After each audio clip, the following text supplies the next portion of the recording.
یہاں یہ نہیں کہا گیا کہ یتیموں کو کھانا نہیں کھلاتے تھے. بچا ہوا کھانا تو انسان کتے کو بھی آگے ڈال دیتا ہے, کہیں بھی ڈال دیتا ہے. وہ 2 دیگیں بچ گئی مدرسے میں دے دو. بھائی نہ بھی دیتے تو 2 گھنٹے میں ویسے ہی خراب ہو جاتی, آپ نے بھیج دی. تکریم کا لفظ ہے, کلا بل لا تکریمون الیتیم, ہرگز نہیں بلکہ تم یتیموں کو کسی خاطر میں نہیں لاتے تھے. تمہارے پاس مال آیا تو تم بھول گئے. یتیم کو لوگ خیرات دے دیتے ہیں, مال دے دیتے ہیں, عزت نہیں دیتے. یہاں عزت کی بات کی جا رہی, یتیم خانے بنانے کی بات نہیں کی جا رہی, یتیموں کو رسپیکٹ دینے کی بات کی جا رہی ہے. مجھے آپ بتائیں, آپ نے کتنی ایلیٹ کلاس میں کبھی دیکھا ہو کہ کبھی بڑی بڑی تقریبات میں یہ پارٹی وہ, ابھی رمضان آ رہا ہے تو افطار پارٹی, کتنے غریبوں کو بلایا جاتا ہے. لوگ تو یتیم رشتہ داروں کو بلاتے ہی نہیں ہیں. عزت دینا تو بہت دور, اور بلا بھی لیا تو یہ کر لو وہ کر لو, کام پہ لگا دیا اسے.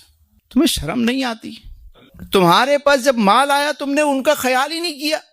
کیونکہ یاد رکھیں, اللہ نے کسی کو تیل کا کنواں دیا ہے اور کسی کو چراغ دیا ہے. اللہ اکبر. بھائی تمہیں مال دیا, تم کہہ رہے ہو بڑا کرم ہے, تو یتیم اس کو کس نے کیا ہے؟ تمہیں آزمایا ہے تو اسے بھی تو آزمائش میں ہے.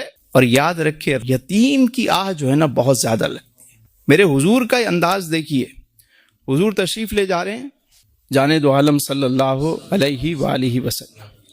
ایک یتیم بچہ تھا, ان کا نام تھا بشیر بن عقبہ, صحابی ہیں.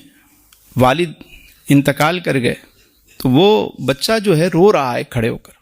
مدینے کی گلی ہے, حضور تشریف لے جا رہے ہیں, بچہ رو رہا ہے. آپ علیہ السلام کے علم میں تھا کہ یہ بچہ یتیم ہے, دل جوئی کی. فرمایا تم چاہتے نہیں ہو کہ تمہارے والد محمد ہوں اور تمہاری والدہ جو ہے وہ عائشہ ہوں؟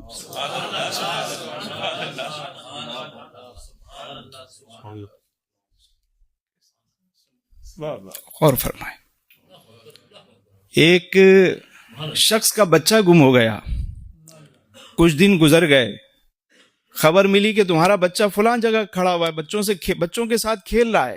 وہ صحابی جلدی جلدی اٹھ کر بھاگنے لگے. میرے حضور نے فرمایا رکو, آرام سے جاؤ, یہ جا کے مت کرنا کہ میرا بیٹا کہہ کے, ہو سکتا ہے وہاں کوئی یتیم بچہ بھی ہو.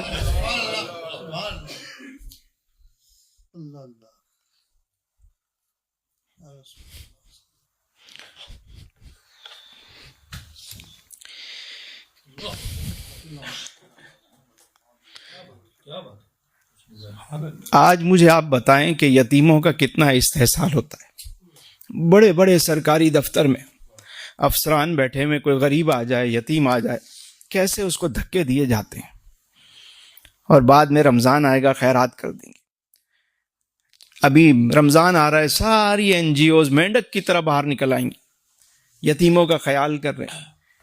کیا خیال کر رہے ہیں؟ راشن کے لیے لائن لگی ہوئی ہے. تمہیں شرم نہیں آتی؟ تمہارا بیٹا تمہاری بیٹی لائن میں لگ کے آئے, دو گے اسے؟ برداشت کرو گے؟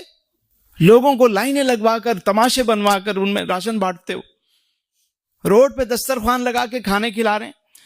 تمہیں شرم نہیں آتی؟ تمہارے بچے وہاں بیٹھ کے کھا سکتے ہیں؟ تمہاری فیملی بیٹھ کے کھا سکتی ہے؟ نہیں. تو یتیموں کو اس طرح کھلاؤ گے تم؟ 5-5, 10-10 ہزار کے راشن کے تھیلوں کے لیے پورا دن دھوپ میں کھڑا کرتے ہو روزے میں. یہ 10,000 کا لفافہ بنا کے ان غریبوں کے گھروں میں جا کے کیوں نہیں دے دیتے؟